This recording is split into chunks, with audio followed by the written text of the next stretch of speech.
అండి, ఎలా ఉన్నారు? బాగున్నారా? ఈరోజు నేను పాస్తా గోంగూర కర్రీ అయితే ప్రిపేర్ చేశాను.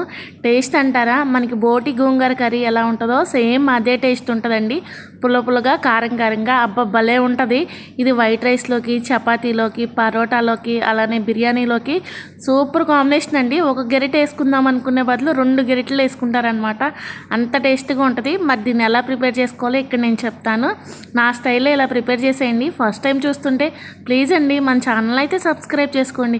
ఇక్కడ నేను పాస్తా గోంగూర ప్రిపేర్ చేయడానికి గోంగూరని నీట్గా వాష్ చేసుకుని పక్కన పెట్టుకున్నాను అనమాట. అలానే పాస్తా అనేది 1 కప్పు వరకు తీసుకోవాలండి. ఇక్కడ నేను తీసుకున్న పాస్తా అనేది ఈ షేప్లో ఉందన్నమాట. మనకి మార్కెట్లో రకరకాల పాస్తాలు దొరుకుతాయి కదా, ఇలా ఉన్నదైతే తీసుకోండి మీరు. దీన్ని నీట్గా వాష్ చేసుకుని ఇది ఉడికించుకోవడానికి సరిపడినన్ని వాటర్ అయితే యాడ్ చేసుకోవాలండి.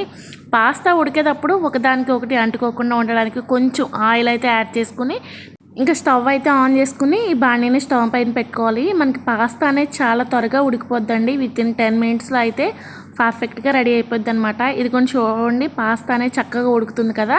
ఇక్కడ మనం ఆయిల్ అనేది యాడ్ చేసుకున్నాం కాబట్టి ఒకదానికొకటి అంటుకోకుండా పొడిగా ఉన్నాయి. చూసారా, మనకి పాస్తా ఎలా ఉడకాలో మనకి కర్రీకి అనేది నేను ఇక్కడ పాస్తా పట్టుకుని చూపిస్తా చూడండి. పాస్తా అనేది మనకి ఆల్మోస్ట్ రెడీ అయిపోయిందండి. ఈ సైజులో అయితే మనకి ఉడికిపోవాలన్నమాట. అది 75% పైనే మనకి పాస్తా ఉడికిపోతే ఈ కర్రీ చాలా టేస్ట్గా ఉంటుందండి. ఒకసారి అయితే ఈ కర్రీని మీరు ట్రై చేసి మీకు ఎలా కుదిరిందో కామెంట్ చేయండి. అలానే ఫస్ట్ టైం చూస్తున్నట్లయితే మన ఛానల్ని సబ్స్క్రైబ్ చేసుకోవడం మర్చిపోతున్నారండి. ప్లీజ్ అండి సబ్స్క్రైబ్ చేసుకోండి. పాస్తాని ఇలా మనం పట్టుకుంటే లోపల కూడా బాగా ఉడికిపోయి ఈ విధంగా సాఫ్ట్గా ఉండాలన్నమాట.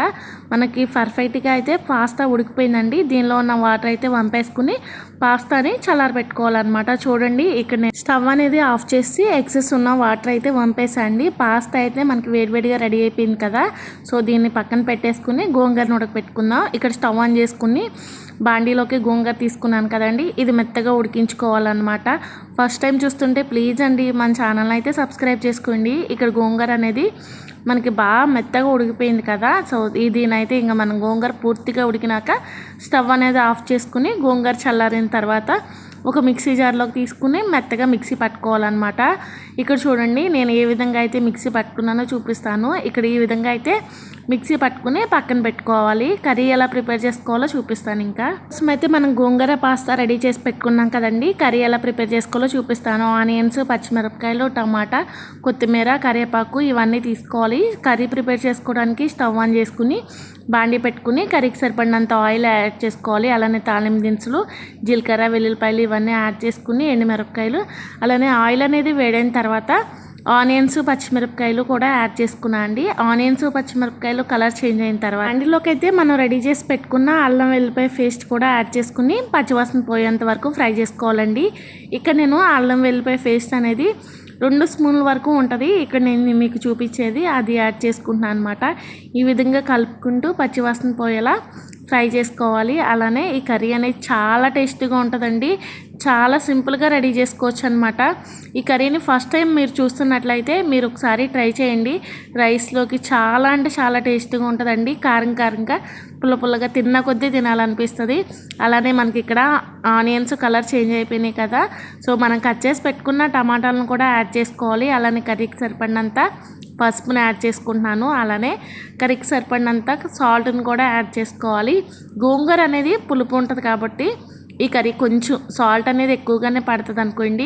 మీరు తినేదాన్ని బట్టి సాల్ట్ యాడ్ చేసి ఇక్కడ చూసారా, మనం తీసుకున్న టమాటాలు కూడా చక్కగా ఆయిల్లో ఫ్రై అయినాయి కదండి. ఇలా టమాటాలు, ఆనియన్స్ ఇవన్నీ మసాలా బాగా అబ్జర్వ్ చేసుకున్నాక మనం ఉడికించి పక్కన పెట్టుకున్న పాస్తాను కూడా యాడ్ చేసుకోవాలన్నమాట. మనం యాడ్ చేసుకున్న పాస్తాని ఈ మసాలా బాగా పట్టే విధంగా కలుపుకోవాలి. ఇక్కడ చూడండి, చూస్తుంటేనే కలర్ఫుల్గా ఉంది కదా. కర్రీ చాలా టేస్ట్గా ఉంటుంది.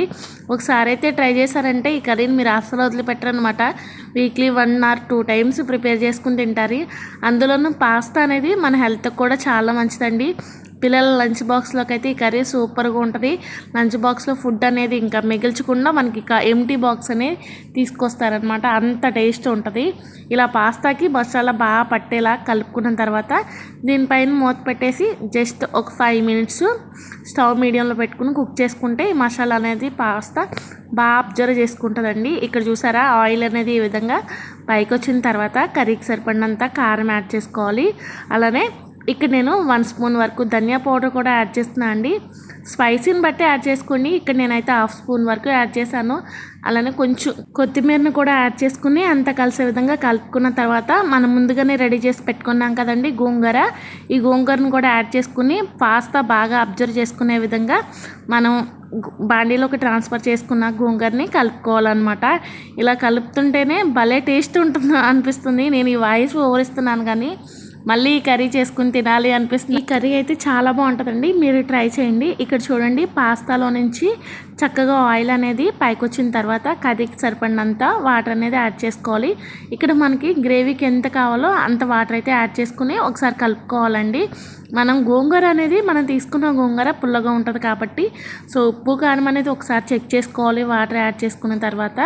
దీనిపైన ఇంకా మూత పెట్టేసి జస్ట్ ఒక 10 మినిట్స్ అయితే స్టవ్ మీడియంలో పెట్టుకుని కుక్ చేసుకున్నారంటే ఎమ్మీగా ఉండే గోంగూర పాస్తా రెడీ అయిపోద్దండి.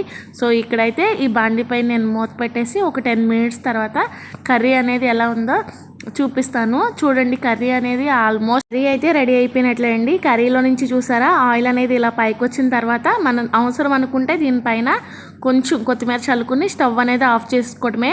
అంతే అండి, నాకు పర్ఫెక్ట్గా గోంగూర పాస్తా కర్రీ అయితే రెడీ అయిపోయింది. ఈ వీడియో మీకు నచ్చినట్లయితే ప్లీజ్ అండి ఈ వీడియోకి ఒక చిన్న లైక్ ఇవ్వండి. అలానే మన ఛానల్ని సబ్స్క్రైబ్ చేసుకోండి. ఈ కర్రీని అయితే ఒకసారి ట్రై చేయండి. మీకు టేస్ట్ ఎలా కుదిరిందో అనేది కామెంట్ సెక్షన్లో కామెంట్ చేసేయండి.